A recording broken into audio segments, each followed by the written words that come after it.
رمضان مبارک کو ایک تہوار کی طرح مت سمجھو. یہ رمضان مبارک یہ اللہ تعالیٰ سے لوٹ لوٹ کر کمانے کا موقع ہے. اللہ رب العزت نے یہ لوٹ خود لگائی ہے کہ آ جاؤ بھائی، لوٹ لگی ہوئی ہے، اٹھا اٹھا کے مفت میں لے جاؤ. وہ 5 نمازیں تو پورا سال فرض ہیں نا، وہ تو ویسے بھی تم نے پڑھنی تھی، لیکن رمضان کا مہینہ آ گیا تو فرمایا کہ نفل نماز پڑھے گا فرض کے برابر ثواب دوں گا. کوئی بھی نفل عبادت کرے گا فرض کے برابر ثواب دوں گا. بھائی ابھی آپ لوگ مسجد میں بیٹھے ہوئے ہیں، نماز میں بھی قاعدہ ہوتا ہے، بیٹھا جاتا ہے نماز میں بھی ہے جی. تو نماز کے علاوہ جو بیٹھے ہیں خیر کی دین کی بات کہنے سننے کے لیے، یہ بیٹھنا نفل ہے، اور جو نماز کے اندر بیٹھنا ہے وہ فرض ہے. تو جو نماز کے اندر بیٹھا ہے بندہ اس کا ثواب زیادہ ہے، اور جو نماز کے بغیر بیٹھا ہے کسی بھی نیک مقصد کے لیے اس کا ثواب نماز کے بیٹھنے والے ثواب سے کم ہے. لیکن جب رمضان کے مہینے میں اسی طرح بیٹھے گا، قرآن پڑھنے کے لیے بیٹھے گا، دین کی بات کہنے سننے کے لیے بیٹھے گا، ذکر کرنے کے لیے بیٹھے گا، کسی بھی نیک مقصد کے لیے بیٹھے گا، اللہ اس بیٹھک کا ثواب فرض نماز جیسی بیٹھک والا دیں گے. دیکھو کتنا بڑا فرق پڑ گیا رمضان کے آنے سے.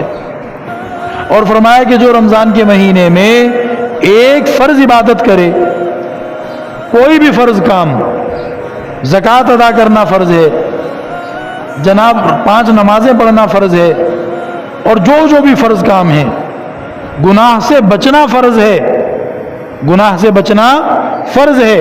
ایک مرتبہ گناہ سے بچے گا اللہ تعالیٰ 70 مرتبہ گناہ سے بچنے کا ثواب دیں گے. ایک مرتبہ نماز پڑھے گا اللہ تعالیٰ 70 دفعہ فرض نماز پڑھنے کا ثواب دیں گے. تو یہ مہینہ تو بڑا عجیب مہینہ ہے بھائی. اسی لیے تو نبی پاک علیہ السلام نے فرمایا ارے جو اس مہینے میں بھی محروم رہ گیا وہ تو پھر پکا محروم ہی ہے، وہ تو پھر اصلی محروم ہے. وہ پھر کیسے، اس کا اور کیا علاج ہے؟ اس مہینے میں محروم کیسے رہ گیا بھائی؟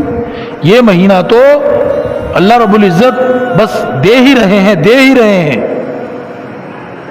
اب لوگ اپنی اپنی ہمت کے حساب سے، کوئی ہاتھ بھر کے لے رہا ہے، کوئی جھولی بھر کے لے رہا ہے، کوئی چادر بچھا کر بھر کے لے جا رہا ہے، کوئی پورا ڈمپر لے کے آ گیا، کوئی شپ لے کر آ گیا، وہ بھر بھر کے لے کے جا رہا ہے.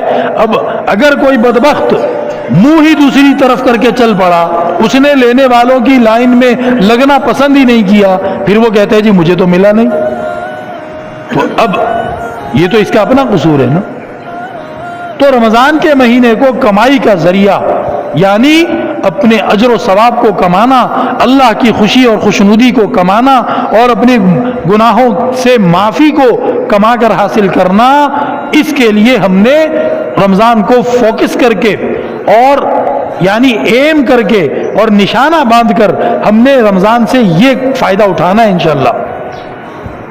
اور نبی کریم علیہ الصلوۃ والسلام نے فرمایا یہ بہت بڑا مہینہ ہے، یہ بڑی برکت والا مہینہ ہے، اور خاص طور پر اس مہینے میں ایک بڑی برکتوں والی رات اللہ نے رکھ دی.